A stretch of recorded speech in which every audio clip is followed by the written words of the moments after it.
Pivawuna, Nyake, Janet, Halito, Osio. Gwena, That's the Huntedish. Kikadoos, Kunamante. Madawaka, Yate. Hanapi, Stongo. Stongo Oshkenyacha. Buenos dias. Good morning, coming live from 1950 South Shepherd.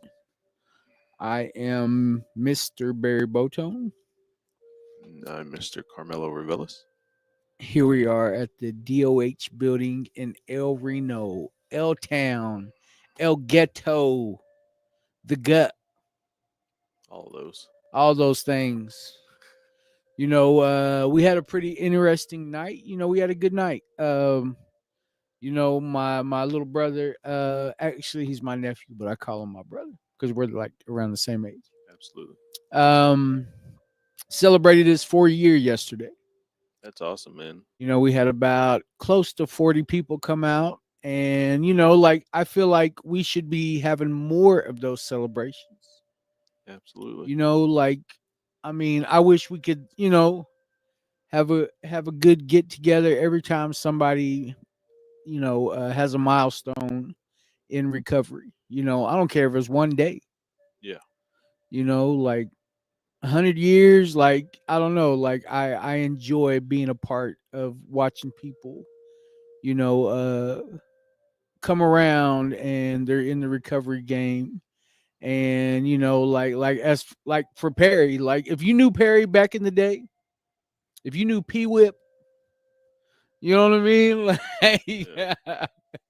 he was in it for real, you know, like you know, I remember, you know, when he took a hot one, you know, he took a hot one in the stomach, and you know, like I don't know, like it's it just goes with the life, you know. Yeah. And when you see people, you know, make that change, and you see the lights come on, and you see them helping other people, like you know, like it's definitely God. You know, it's definitely a God thing. Absolutely. So, you know, I was, you know, it felt good to be able to just to be a part of that. You know, his mother wanted to surprise him, but you know, he had it in his head that he was gonna go take his daughter to the movies. That's how he was gonna celebrate his 4-year. Mm-hmm. You know, his 4-year birthday, you know, sobriety date. And instead of, you know, his mom finally had to tell him, like, no, we're having a surprise dinner for you. Yeah. You know, like you need to come over here. So, you know, appreciate everybody that came out. You know, a lot of family, a lot of, you know, some friends came out, and, you know, just some community members that like to see those types of things. You know, and yeah, you know, it turned out good. It was a good deal. You know, I like I said, I wish we could, you know, have more of those. I wish we were celebrating those all the time, you know. So Yeah. We normally have just in our group and people around DOH and stuff, we have a whole list of everybody's birthdays. Um, it should be a big event yeah, because I think that affirmation that you're not just being, I mean, of course you're doing it for yourself, but if others can help celebrate your success, man, I know that that helps me a lot. And not to be recognized or, have like a yeah, you don't prideful need that moment or validation. something. Yeah. It's just, man, like, because sometimes you go through days where it doesn't feel like you're being seen by anybody. Yeah, But to see that people are out there and recognizing, man, like, I know that it's tough, but you've made it 4 years, or you've made it 3 years, or like you said earlier, you made it one day. made it one day. That's a big deal. It's huge. And it's just all steps in that process. But to get that affirmation from people, especially family, that's a big deal to get that support. So For sure. You know, and it's, you know, like there's a tribe in California. I don't know what tribe it was. I don't know exactly. I just know that when these people, you know, like they send them off to treatment, And like it's Cali, the drug problem is huge out there, and when they come home, like all their tribal leaders are there. All their ceremonial leaders are there. And they've kind of turned it into like a ceremony where they welcome them back into the community Yeah. and let them know like we're here to support you. And man, if we could, because it's like election year, right? Right. Election year around here, and that's one thing that I always want to know. That's where my vote's going. How do you feel about people in recovery? Yeah. How do you feel about people in drug addiction? Like where are your thoughts? Where do you stand on those subjects, because they're so prevalent in our tribe? Like there's definitely, more people in addiction than there are in recovery. Like that's nothing new. We're not any different than any other tribe. Yeah. But I mean, I that's what I want to know. Like where do you stand on these issues? How can you help our people? Because as we all know, as Native people, like we're suffering. Like we're the smallest ethnic group, but we have the most deaths in all categories. Like we're at the top of the charts. Yeah. So I mean, it's not to say that they haven't bought into what we're doing over here, but I don't hear a lot of support coming, from of course our executive director, she's all on board for anything that we have. Yeah. But I mean, I just never, they've supported us in some things. But I mean, I don't know if it's they don't want to, like I mean, because I get it, we're in recovery. You never know, Mm-mm. you never know how things can go. But it'd be interesting to sit down and have these conversations with these higher ups. Right. I think Like, a lot of it's like a lack of knowledge. yeah, Like because there's just some of them they can't get past that stigma of yeah, things are bad. you used to be addicted. Always gonna Yeah, relapse. you used to be addicted. You're not going to make anything out of yourself. Yeah, like you're always gonna struggle. Yeah, if you're in recovery, how are you going to help anybody else if you can't help yourself? Yeah. Things like that. And I think that we're kind of bringing light beyond that because For sure. all of our people here that have gone through anything they're the ones. You guys are our voice, Yeah, and it's a big deal. it is. It's a huge deal. And like they have to sometimes people have to get over themselves to realize that, man, some of the I can guarantee you, like, of all the things that we've done and all the people we've heard, some of the smartest people and most knowledgeable people are ones that have actually gone through all of this experience For sure. and have the most to say and are the most willing to try to go out and help people. Yes, for sure. And that's what this thing is about. Yeah. Like I'm not the type, and I hate it when I hear this, that relapse is a part of recovery. Right. I am not a firm believer in that. I know it happens. I mean, don't get me wrong, I'm not going to judge anybody because they go out and relapse. Yeah. But I don't believe that it is a part of recovery. Mm-hmm. I know it happens. Yeah. Never would I say, oh, you're a horrible person because you relapsed. But, like I just can't, I've never implemented that in my recovery. Because I don't know, like, I don't know. I just feel like, and maybe that's, like, to me, I feel like I'm fighting the stigma, of recovery by staying sober, completely. And if you're telling people that are battling, they're going to be like, oh, well, if it's a part of recovery, yeah, if it's then it's okay. I can go out and do it and I'll still be okay. Yeah. And like, and some people just can't help it. Yeah. They just don't have the tools. Yeah, there's a difference between like real relapse and then just thinking that it's okay for you to go out and do something. Yeah. So I was thinking about this the other day. I got an aunt, I love her, grew up around her. We're not actually blood, but that's my aunt. Hmm. You know, probably been buying weed off of her since I could remember. You know what I mean? Like Yeah. she's always been that auntie, right?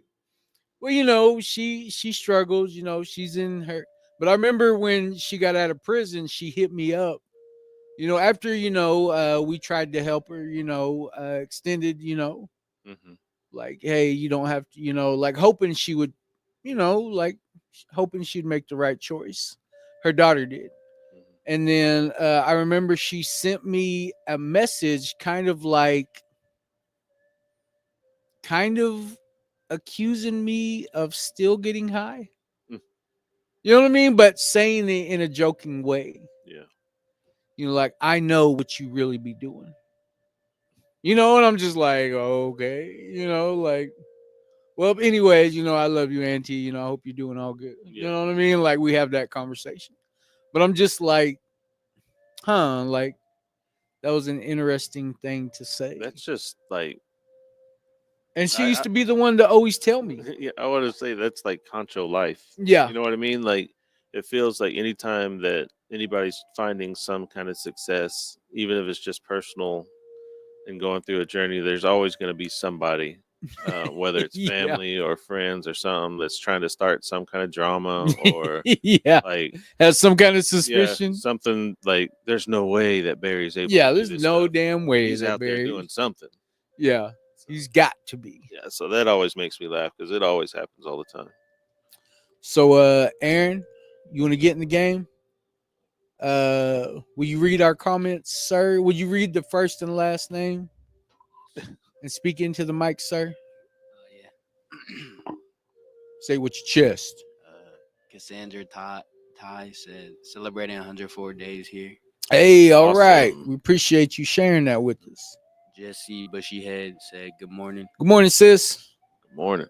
Tim A. Wolftongue said, Pivawuna People wouldn't. from Fountain Valley, California. Hey, I used to live there. Stella Baby Jackson said, I have a week and 5 days clean. Hey, that's what's up. A journey of 1,000 miles starts with one step. Yep. So we appreciate you sharing that with us, and pray that you have a good day today. Absolutely. Alyssa Pedro said, good morning, fellas. Hey, dear babe. Yeah, dear babe. Wonder if she got that tattoo yet. Yeah, got a tail, deer tail right above her. Going all the way down her leg. Yeah.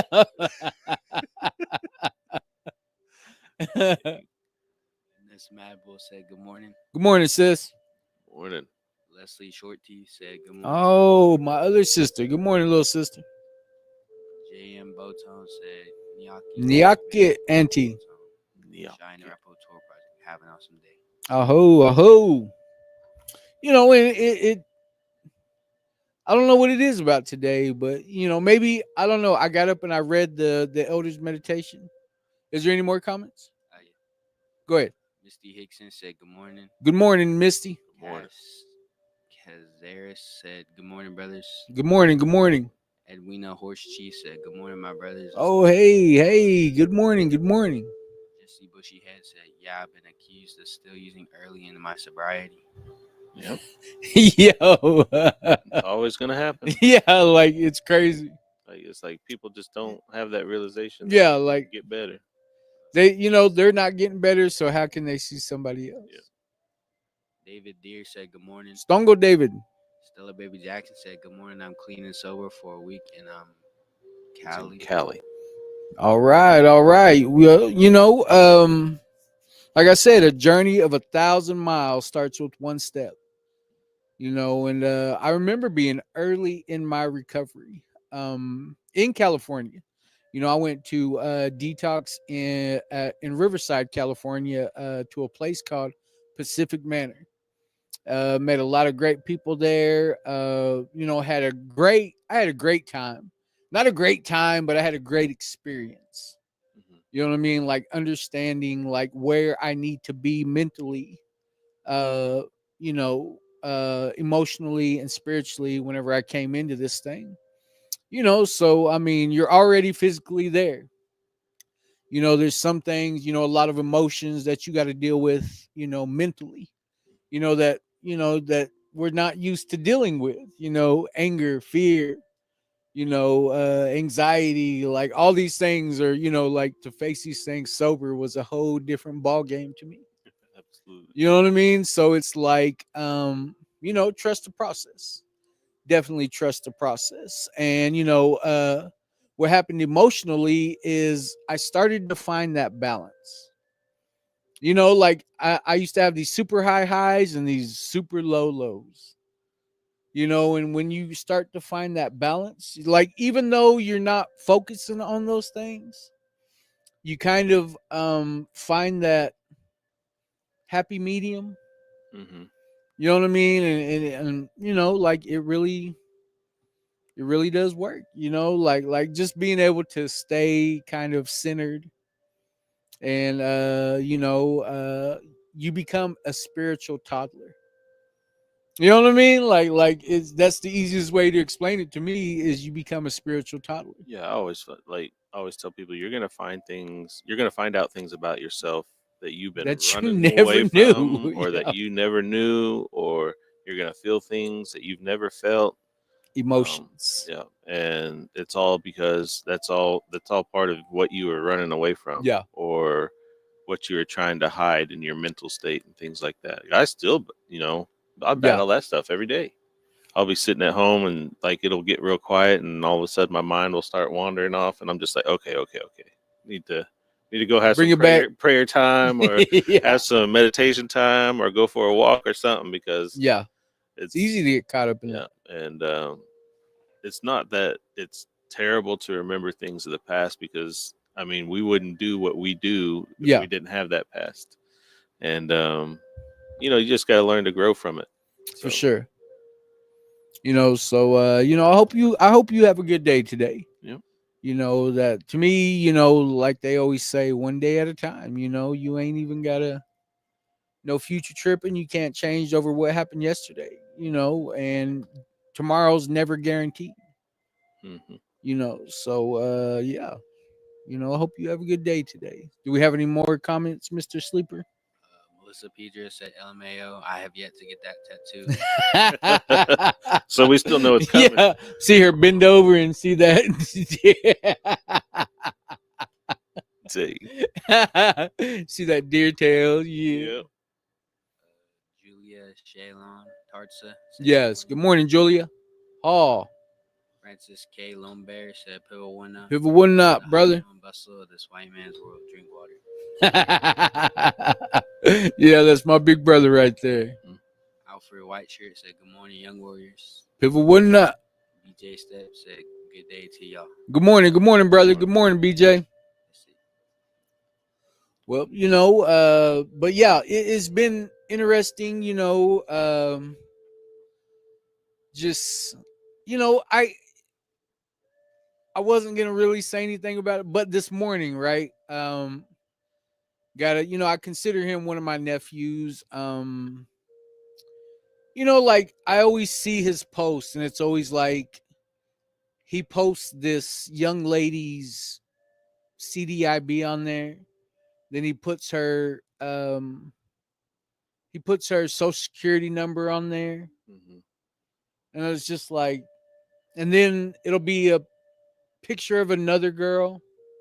Like, do you want to see naked pictures of her? What in the world? And I'm just always like, so today I get, like 4 messages from him. We don't like message each other. hmm He's my nephew, but like I see when I see, like Right. we don't live in the same world. You know what I mean? Like, he's still young, kicking it. Like, and I get these videos and pictures of this young lady, and I'm look like he's maybe 22, 23, somewhere around there. hmm And so I'm assuming this young lady is the same age, and I just like I don't even want to like look because like Right. I'm just thinking like what like how hurt of an individual do you have to be, like to show the whole world, like, Yeah, I still have times where people will reach out and ask me the craziest questions or send me like the craziest stuff, and I'll just have to like, it's just to the point to where now I'm just like, I'm there's no response needed anymore. Like yeah, your response is not giving a response. yeah, And it's just odd because I feel bad for those people because at some point in time, like they had to think to themselves like, well, if I'm feeling this down or if I'm going through this, I'm gonna make sure that Barry goes through it with me. I want to yeah, make sure that Carmelo goes through it with me because it's not fun to be down or hurt or anything like that when you're by yourself. yeah, And that's just life in yeah. I recovery mean, or life outside of recovery sometimes. So it was just a weird thing to me to think, like, like, what do you think, like, like, I don't know, like, it just doesn't make any sense to me. mhm, Like, okay, maybe things didn't work out with you and this young lady, and your best answer is to trash her. yeah, You know what I mean? Like I don't get it. Like I just don't get it. I don't understand that mentality, or like, and like they say, hurt people. absolutely. And my first thought was like, man, this young man needs some guidance. He needs some prayer. And I know his dad. And it's just kind of like, like I can see this young man is definitely struggling. Hmm. So I just sent back a message like, I don't want to see nothing like that, Neff. Like those types of things don't interest me. Hmm.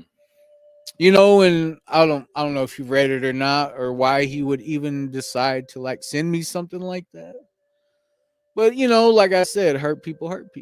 Yeah.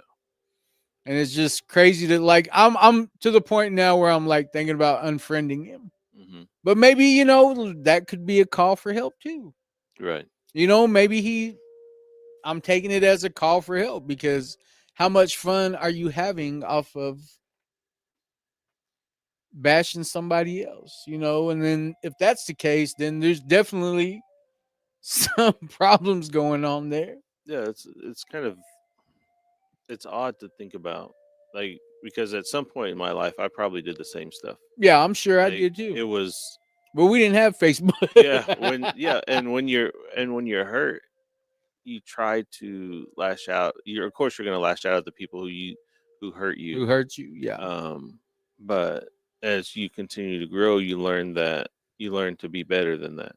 And I think that when people share that, or when they portray it in a manner, whether it's on Facebook or Instagram or whatever they're doing, and like it's just to me, I'm like, man, like how can you be? I do my best not to judge people, but like, Yeah. how can you? You're just stooping to an even lower level when you allow that to Yeah. kind of be your voice at the time when you can be like way better than that. And like, there's always like we talk about all the time. There's always trials you're going to go through, or there's always something you're going to go through. That's life. That's being a human. Um, our lives aren't easy, even for people that have never even touched drugs or alcohol. Life isn't easy. Um, so when I think about how people, deal with grief or deal with hurt, sometimes they've never even been taught how to deal with it. Yeah. Then maybe, like, I I I understand like that street mentality, Hmm. but I also understand where that took me. You know what I mean? That's a lonely world. Right. That's a hard place to be. You just teaching yourself how to survive. No emotions, no consequences. Like no repercussions, like nothing. Only thing coming back on you is karma. Hmm. And even then, you just telling yourself like, oh well, I'll just charge that to the game. You know, like, it's just part of the way that I live. Yeah. You know, so I mean, I get it to an extent, but I mean, you know, like I said, the young man, you know, I'm gonna say a prayer for him. Absolutely. You know, Aaron, do we have any more comments, Neff? Leanna Thomas said, "Hi, Carmelo. It's great to see you on." Mm, Oh, not me. Okay, Leanna, thank you. Mama Leanna. Thank you. I appreciate that. I see you all the time. Frida Ray said, "Good morning, brothers. Good morning, Frida. Here, wisdom and laughter. I love you." Aho, aho. Mm, And Dave Levi said, "Social media is not your therapist." Yeah, for sure. For sure. it's very true. You Want to know, post that good quote?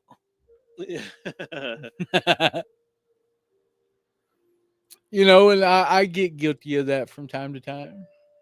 You know, but then like lately I've been looking at things that, you know, like educational type things. Like I started watching Star Talk with Neil deGrasse, mhm. and they started talking about transgenerational epigenetic inheritance. And I've been just stuck on that because, you know, like it makes so much sense to me that you can pass down your trauma and your trauma responses to your kids. Yeah. You know, like you know, like when I smell alcohol, like I think of everybody in my life that has died from alcohol. You know, like m- I watch my grandma bury all of her kids. Hmm. You know, like she literally buried all of her kids. You know, and all from, you know, alcoholism. Yeah. You know, like, and what was left was a bunch of kids that had no idea on how to handle life. You know, not only did it affect us, you know, generationally, but to think like some of the trauma that they've had in their life and the way that they responded to it, you know, could have been passed down to us. Hmm. You know, and it that makes sense because, you know, you think about what our people went through, you know, all the massacres, you know, Sand Creek, Washita, you know, like all these different things that our people had to endure, you know, where women and children were just massacred.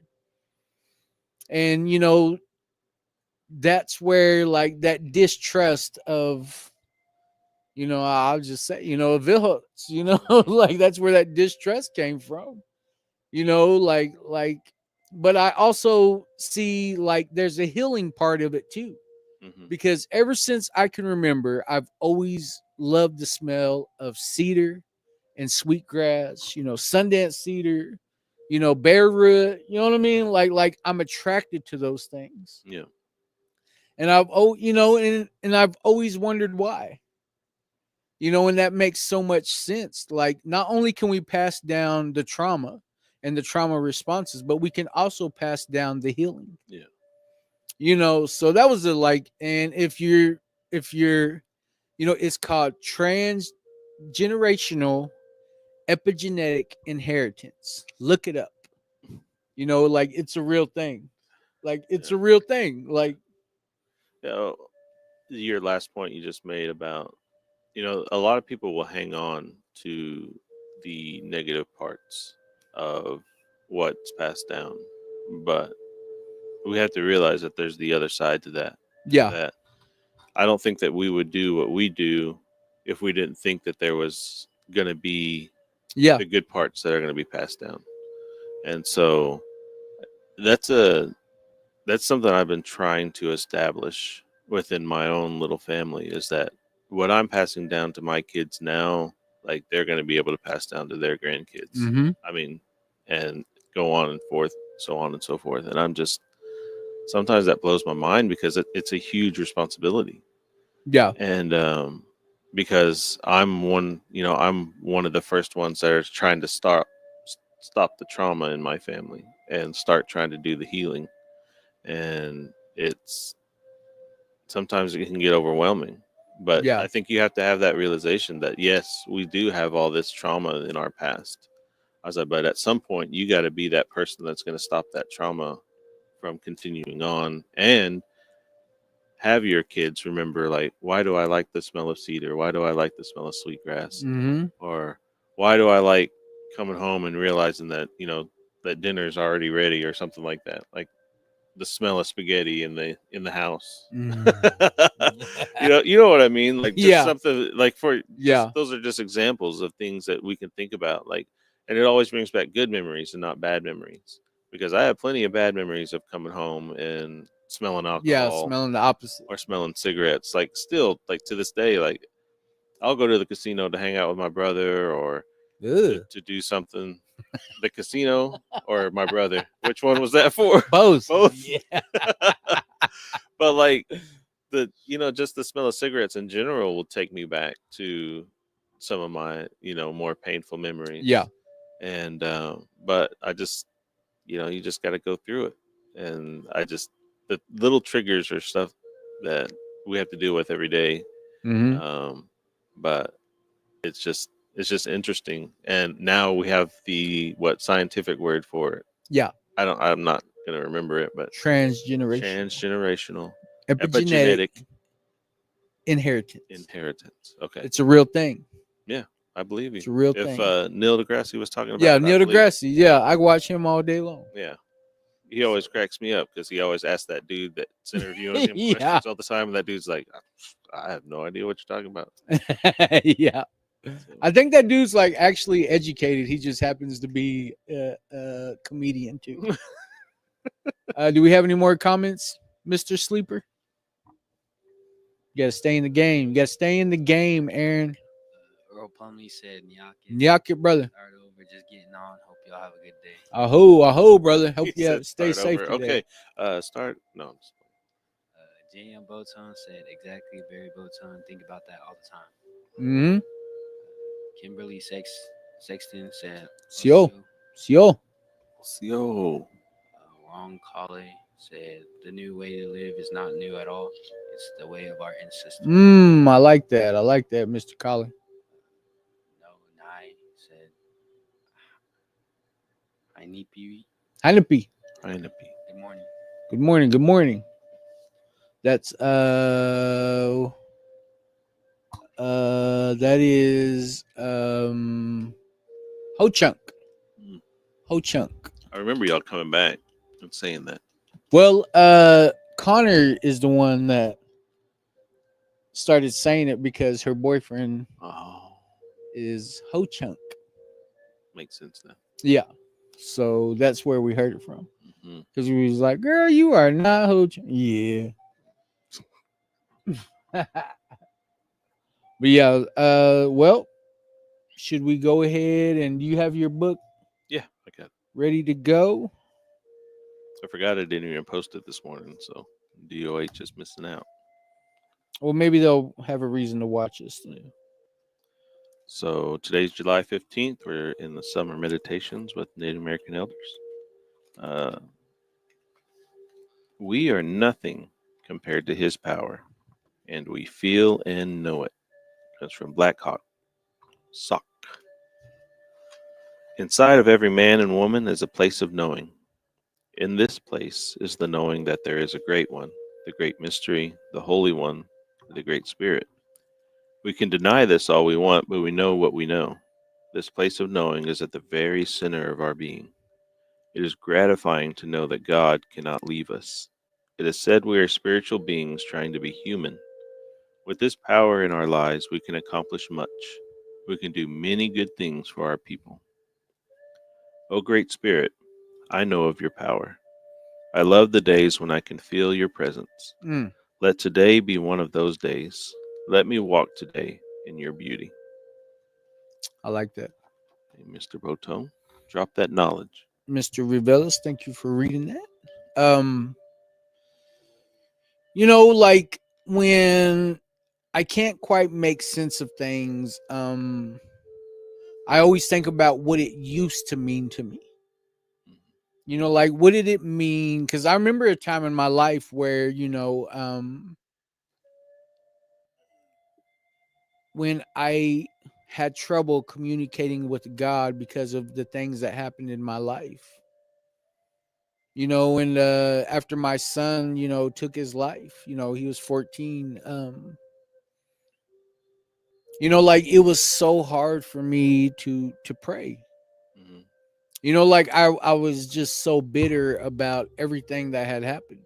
And what I came to realize was I couldn't even like point the finger, like it just became this thing where like I was, like I couldn't be accountable for everything that led up to that moment. And like it I remember like going over to my kid's grandma's house, where it all happened at. And I remember like they were like, when I got there, they were like, do you want to go see him? But not like saying it like in a compassionate way. Hmm. Like you need to go see him. Yeah. Like okay, Yeah. like I'll no, of course I want to go, Right. and man, like I don't know, like I always replay that moment over in my head. Like that's one of the moments that like I can never erase that. And I remember, like like just crying, and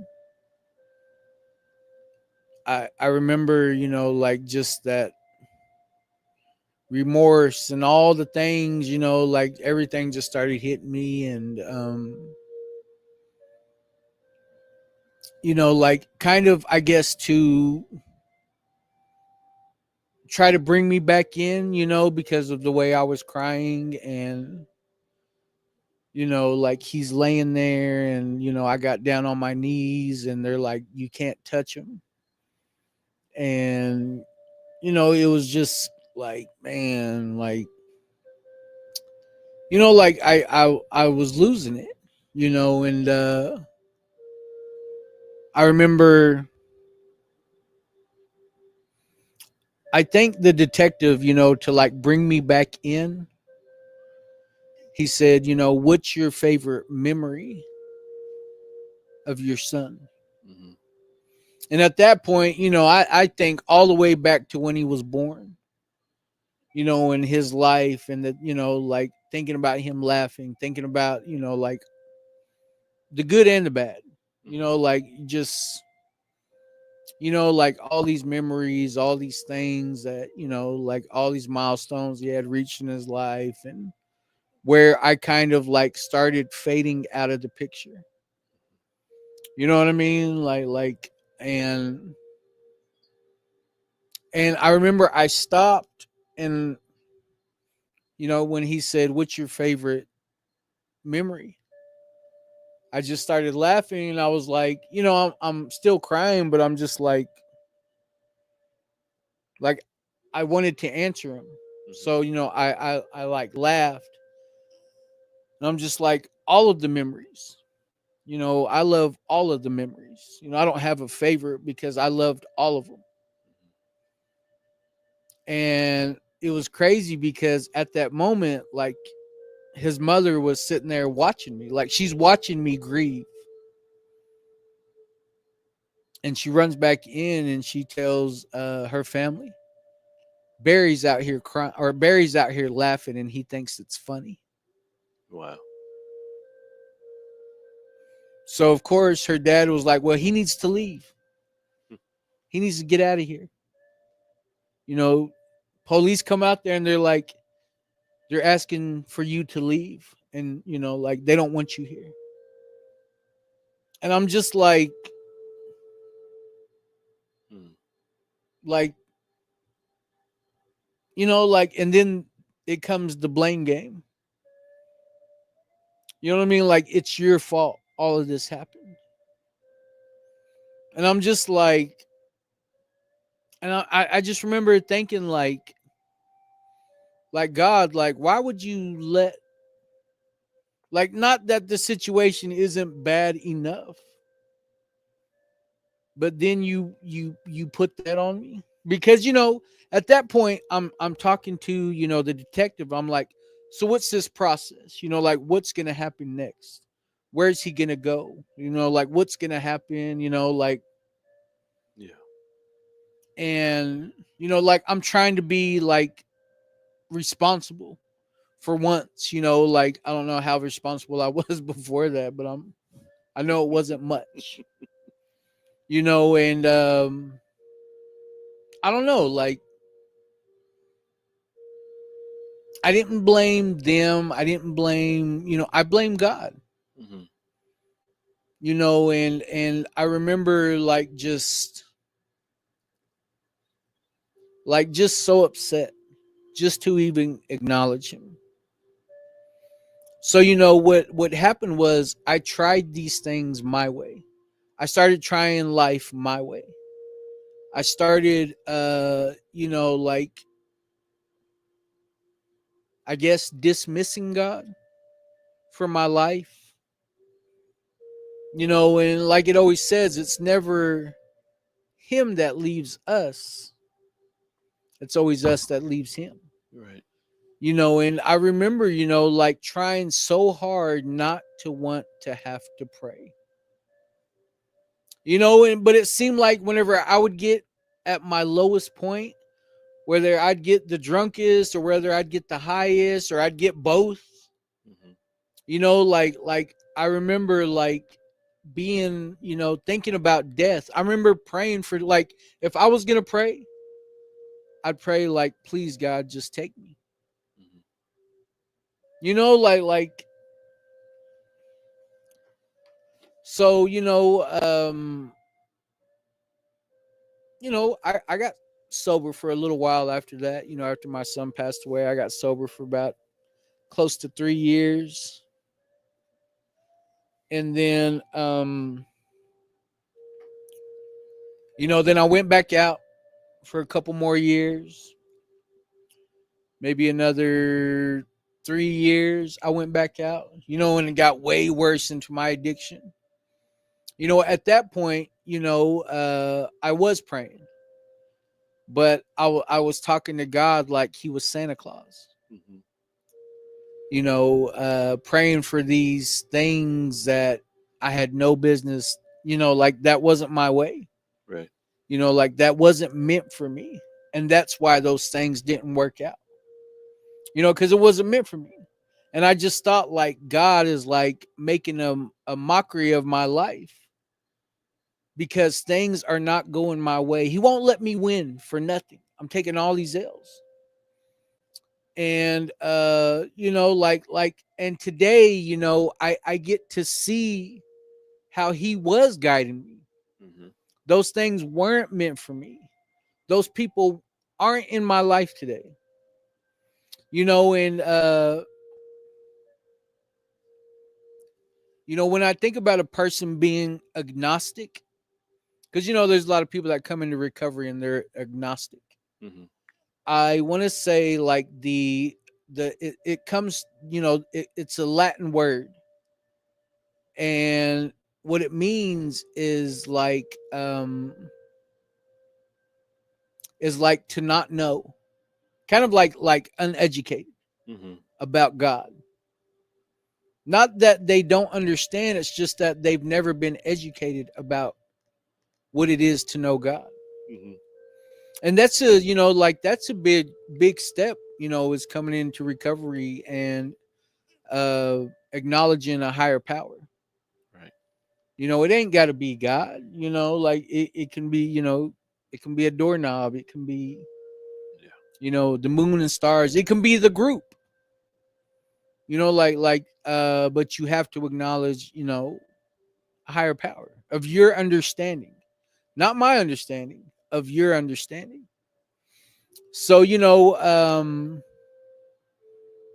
I was raised, I used to go to church. When I was old enough to make my own decisions, I knew that I wanted to be I wanted to follow our traditions. Hmm. I wanted to get involved in our culture. And that's where I felt at home. I was probably about 10 years old whenever I went to my first sweat out at my Uncle Duck's house out there in Thomas. Kenny Boy, Seth Little Man. There's a couple other, like older guys from the community that were there. Maybe Nick Reyes, but there were other, older men, and I just remember thinking like, wow, like this is what they do. Hmm. Went in there, heard some good prayers, had some good words that were said. I want to say maybe my Uncle Charlie was there. And it was such a great introduction to something that I can say is saving my life today. So when it talks about, knowing who God is today, I remember a time when I tried this life without him. My best my best solution was to go get high and go get drunk. Hmm. That was my best solution. That was as good as I could do. And since I've been able to acknowledge Mahio, the great mystery, and leave all my problems, all my worries, all my issues, everything that I got going on, health, physically, mentally, emotionally, spiritually, like I give it all to the Creator today. I give it all to God, and He's brought me to a place that I never imagined was possible.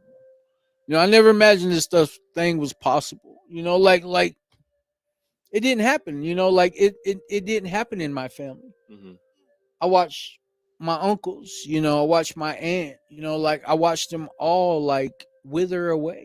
Like watched them struggle their whole lives until they passed away. So for me to be that miracle and trying to, and I understand today that he didn't do this to me. He did this for me. Yeah. So that I can help out the next, person that's suffering from this disease. And just to have that awareness, I mean, I'm blessed beyond anything that I could ever imagine. Right. Blessed beyond anything that I could have ever done for myself. And that's okay. I because the alcoholics' number one dilemma is their lack of power. Like so it's nothing for me to wake up every day and hand my will over to the Creator. Hmm. That's how my day begins, and I wake up thankful. I wake up grateful. I wake up appreciative of just being able to have this experience today. And when I wake up that way, thankful and in prayer, and I feel blessed. I feel blessed to continue my day. So, I mean, I love today's reading. I love how it talks about his power. His presence is definitely felt, Hmm. and I it's crazy because I catch myself praying Hmm. when like I'm not the type, like I used to just be scrolling and be like, oh, so and so wants prayers, like this must be going on, like Yeah. I actually stopped today and was like, please, whatever is troubling them, can you just be with them today Right. and guide them and help them? Like even if it's just, and then I'll just keep scrolling. Yeah. When I used to never ever, send the praying hands, Yeah. and it was like, well, that's good enough. Maybe they thought, Maybe they thought I actually. yeah, maybe they thought I actually cared, you know. But I do catch myself, asking God to come into my head, come into my heart, come into my conversation, walk with me, talk with me, like Hmm. like it's your power that I need, because I know what happens when I think I'm running the show. Mhm. You know, this ship's going down. Like this ship's going down. And he gave me a solution. And am I cured? No, hell no, I'm not cured. But as long as I keep giving him my will every day, he I put in the work and I let him handle the results.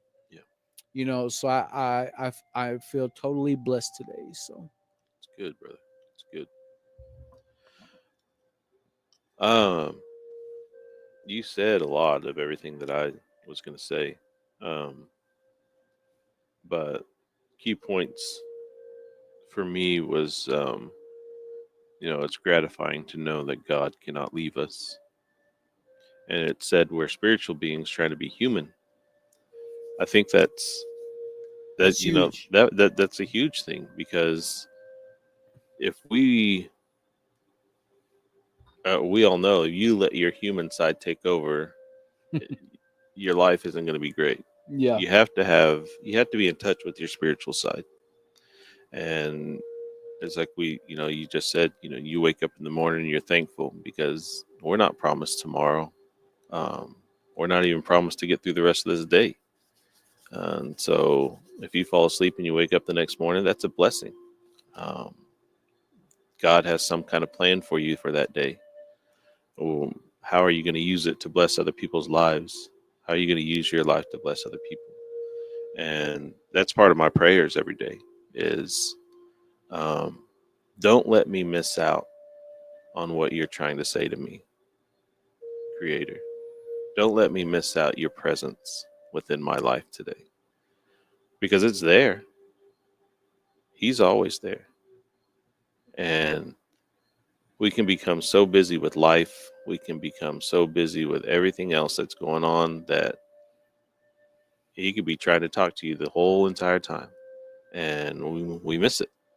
And so I always pray to give me the time to get and show me enough patience to allow me to be able to hear from you, to be able to feel your presence. Because, man, like with everything that goes on in the world, you can become overburdened, you can become, downtrodden, you can allow grief to overwhelm you. But if you sit back and allow God to be present in your life and to feel his presence, it's a soothing factor in how you can overcome things. And prayer is a key part of that. And I always tell people it's just like having a conversation with your parents or having a conversation with your father.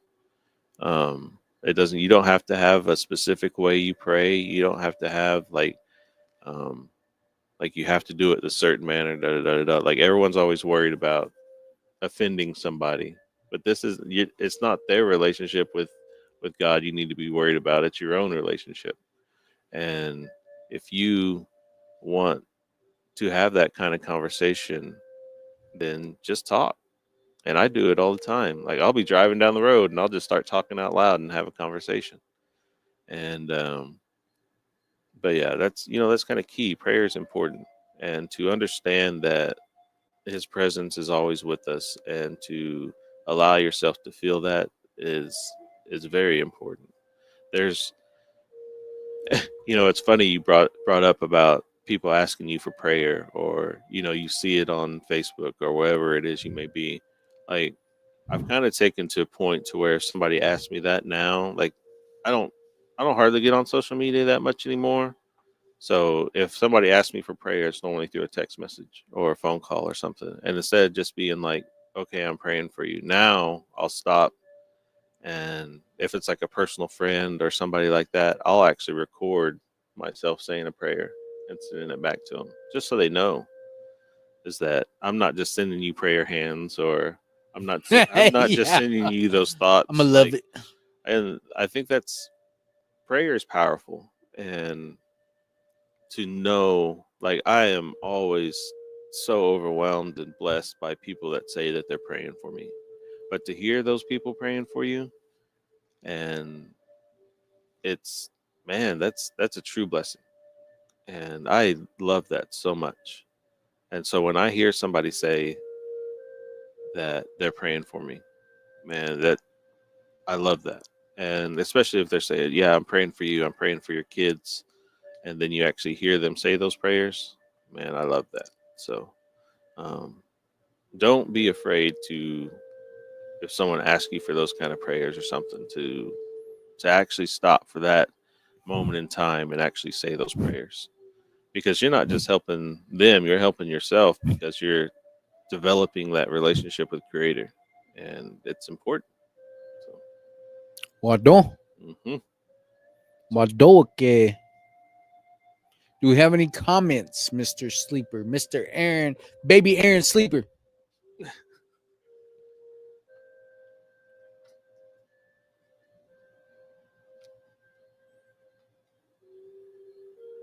Yeah, speak into the mic. Yeah. No Knee said, yes, Ho Chunk. Anigami. Boris Neshkla said, ha, morning, Pavid. Ah, morning, Bobby. Morning, Bobby. Mary Beaver said, good morning, Tor. Good morning, Mary. Morning, Mary. Janice Logan said, good morning. Good morning, Janice or Janice. It could, Yeah. you know, she might go by Janice too. Both of them. Shanna Beaver said, good morning, brothers. On 254 days well today. On your days, Hey, remember, we are all made in God's image and likeness of God. Live life like you mean it. We need to learn to turn each other rather than turn on each other. Have a day full of blessings. thank you, Legend. We Yes. appreciate that. Janice Logan said, I have 126 days today on my daughter's Raven's birthday. Oh, hey, yeah. Appreciate you sharing that with us, Mama Janice. It's happy heavenly birthday, Ray. Yeah, happily heavenly birthday, Raven. Ruth Bear Shield said, that's me too. I just be driving and talking like he's in the passenger seat. Yeah, for sure. Never know, he might be. Yep. Yep. I like that one show. I think it was called The Shed.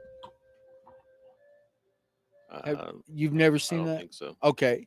Well, it's about a father whose daughter was murdered, Mhm. and he doesn't know how to, like he has trouble, speaking with God. Like he has trouble praying, like he's questioning his faith. Mhm. And his wife, on the other hand, she calls him Papa. And like the kids and every like they're acknowledging him like he's a real person. Mhm. Like he's of the flesh. Like You're right. like, well, we got to talk to Papa about this. Like that's how they talk. Yeah. But the husband was like having all these troubles. You got to check it out. Yeah. It's called The Shed. I'll find it. Yeah, it's a good one, and it kind of helped me with my grief. Mhm. But like one of the things that really helped me was I was cleaning up one time, and we were staying with a friend, and I was sober. That's like very, very early in my sobriety. Not when I went to a program, but when I tried it. I self-willed it. Mhm. I just like I'm just gonna get away from the drugs, so I'm gonna try to stay sober. And it, like I remember we were staying with a friend, and I was cleaning up her house, and so I played For Your Eyes Only. Have you, for J. Cole? Mhm. Okay, like I'm just letting the music play. I'm not really paying attention because I'm cleaning. Mhm. And I remember I finished up and like I sat down, and just then it shows him at the end of that, like towards the end of that show, and there's this lady, and he's like, oh, like where you going? She's like, oh, I have another job. I got to get to my other job. And she's like, starts unlocking her bike. Mm-hmm. He's like, oh, you got another job, huh? He's like, yep, got to stay busy. You got to keep moving. Yeah. And, like he starts asking her questions and he finds out that she had 2 kids that had been murdered. And I remember sitting there thinking, like, she's talking so like how can she even like speak about it? Right. How can she, like, where does she get the strength to even like communicate these things? Because at the time, I'm still like I'm in a dark place. Mm-hmm. And I remember just sitting down and just having like the best cry, because that's what I was scared to do. I was scared to show my emotion. Yeah. Like I would say for about a good year, I would always just get up and I would go in the bathroom and I would just go in there and cry. And then, then I would like wash my face, kind of try to make sure my eyes weren't puffy, and, I'd get myself together. And then I would just go back in the living room and, just kind of sit there Mm-hmm. and act like, I just didn't, like, I needed to do that every day. Right. But I was scared to let anybody know. But I remember like watching and seeing that lady and how much strength she had to talk about what had happened to her kids. Mm-hmm. And I'll never ever forget that. It's like God needed me to see that. Mm-hmm. To let me know that, it is possible. Right. I will be able to talk about these things one day, and he will give me the strength that I need to let people know that you're not alone if you ever think that you're the only one suffering like that. Right. So I mean, it was just one of those things that really stuck out to me about my process. And like I'm not, and I don't mean to make it seem like like I would ever talk trash about my son's mom and her family, like because we were all going through it at the time. Right. And that's like, and when that blame thing starts, that's one thing about my process. Like, if you're gonna blame somebody for the things that happen in your life, like that's what made me have the accountability of my actions and what I'm saying and what I'm doing. Yeah. Like that's where the bickering, I just wanted it to end at that point. So today, like I make living amends, Mm-hmm. because we're just not on that where we can just have a conversation, unfortunately, like with some of them, but some of them I can, and we're good, like Yeah. show a lot of love to them. They, like we get along great, but I mean, it is what it is. But at the same time, like I'm very, very, very blessed, to be where I am today and not afraid to talk about it. Like I'm not scared at all to talk about what my process was and how I overcame it, and the things that I got to keep doing daily. Just because it, like I came to a good place doesn't mean that I don't have to practice these principles in all my affairs. Like Mm-hmm. what got me sober and well in the beginning, like I still try to do those things today. Yeah. And that's kind of key to what we say all the time. It's like that's why we try to share as much as we do, Mm-hmm. especially our stories and stuff, because you don't necessarily have to follow exactly what Barry did Hell to no. get to your recovery. You don't have to follow what I did to get to my recovery.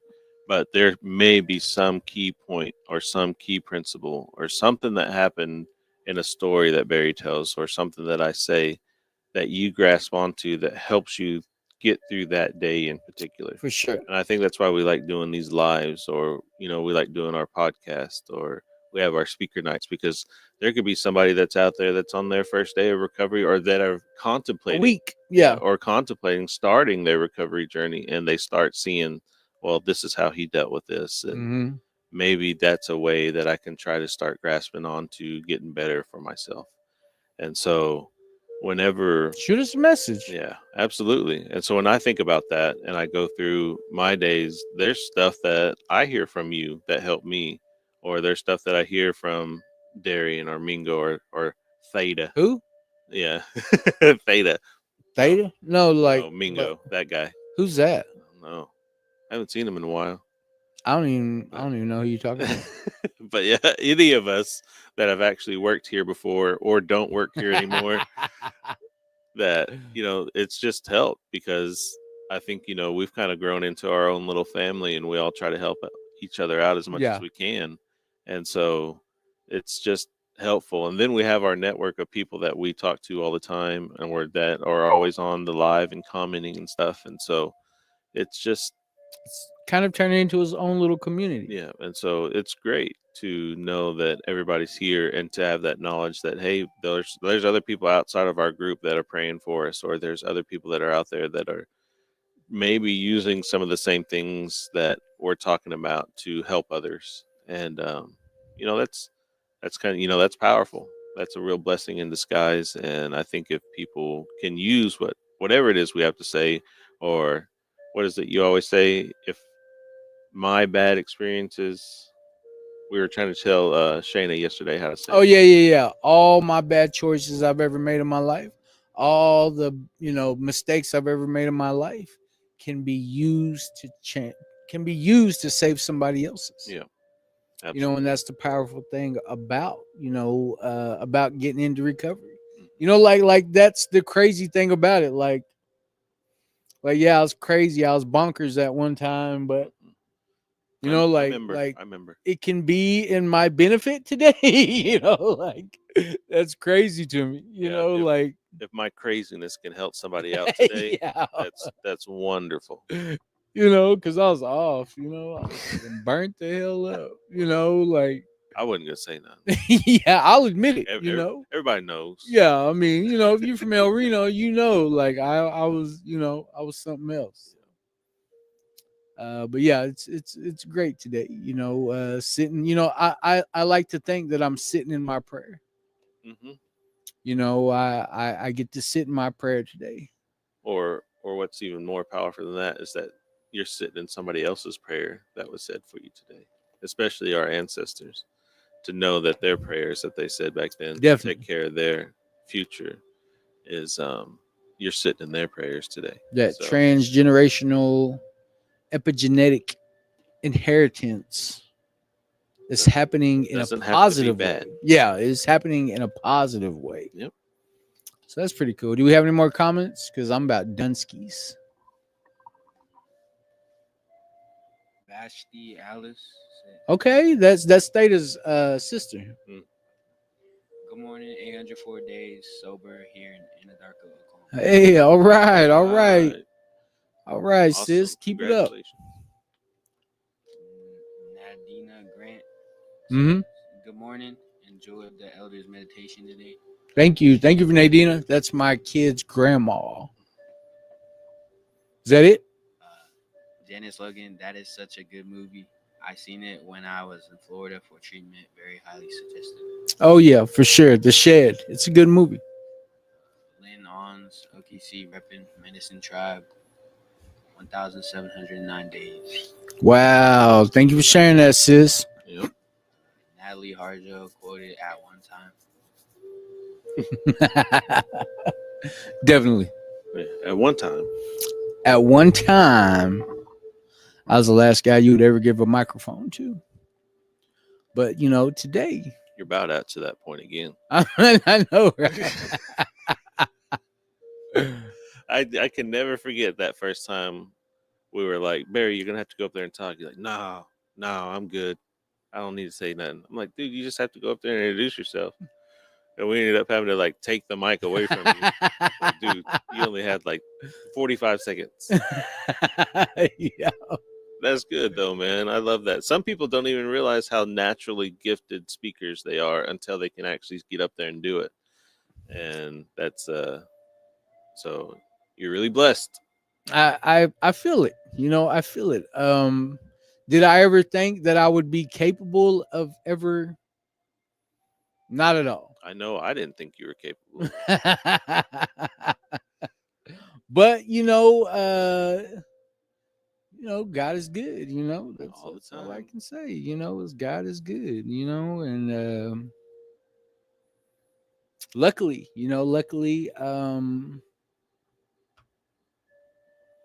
I get the opportunity. Yeah. And that's all I'm grateful for. Do you want to mess with the announcements? Or are we just gonna?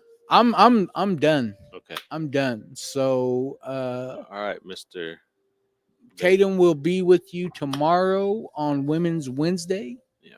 But I feel like, you can go ahead and click it once, but not twice. Hit it. All right. So yeah, Tatum will be with you all. She probably bring on the baddies. Maybe. Self-proclaimed. Be good. Yeah, be good. Theta's back. Resi Desi. So, but yeah, she should be on tomorrow, and they're all at camp. They're all at 23rd and MacArthur at the Second Chance Thrift Store, handing out harm reduction supplies. So if you're gonna, get a chance, go and check them out. I'm gonna be speaking in Watonga at 2. They only give me 15 minutes though. Like, what the hell is that? You would get up there and say, I'm only gonna get to whenever I was about 6 months old with 15 minutes. So I don't know. yeah, but- I was already addicted. Yeah. My parents always smoked. I was always on their lap. I made sure I was on the right one. Yeah. Crazy. But we will see you soon. I hope.